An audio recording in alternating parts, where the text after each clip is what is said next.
Worry. Let me ask you today, when do you worry most? Now listen very carefully. I'm not asking you what causes you to worry the most. I'm asking you, when specifically do you worry the most? I can almost guarantee that if you are like the rest of us, that your worry seems to creep up when you are by yourself. We are alone at night, everyone else is asleep, and worry seems to crowd into our minds. We're sitting at home in a room by ourselves, and worry seems to come and envelop our hearts. Because this is what I've learned about worry, is that our enemy would love nothing more than to use worry to isolate us. To use worry to isolate us from other people, to use worry to isolate us from even God Himself.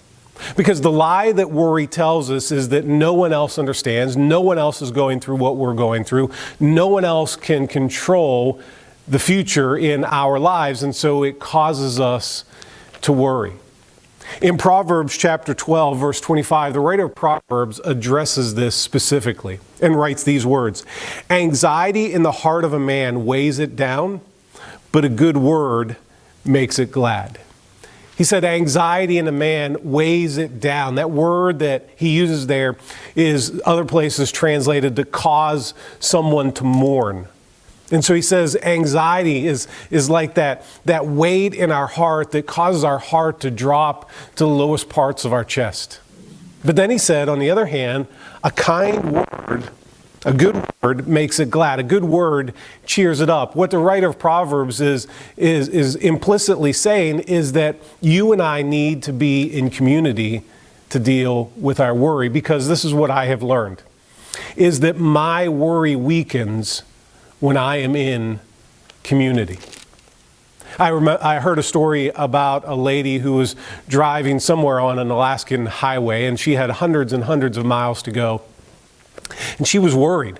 She was worried, was her car going to make it? She was worried if she was going to run out of gas.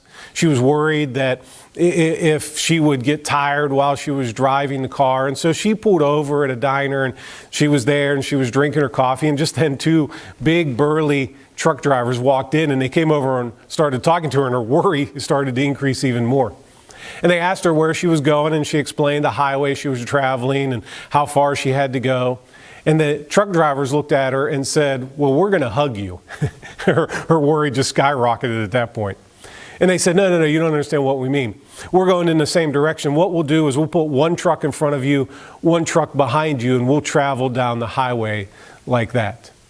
And the lady, as she was driving down the highway, she said her worry started to diminish because she could see the lights ahead of her. She could see the lights behind her. She said she knew there was nothing to worry about. And in the same way, in my life, in your life, when we surround ourselves with other people, when we open our lives to the worries that we are experiencing, the good words of the people around us will cheer up our heart from worry. Because this is what happens, is that there are people in your life who may have very similar worries that you can walk together. There are people that maybe are experiencing the same circumstances of you that's causing you to worry, and they've come out the other side, and they can offer hope and encouragement.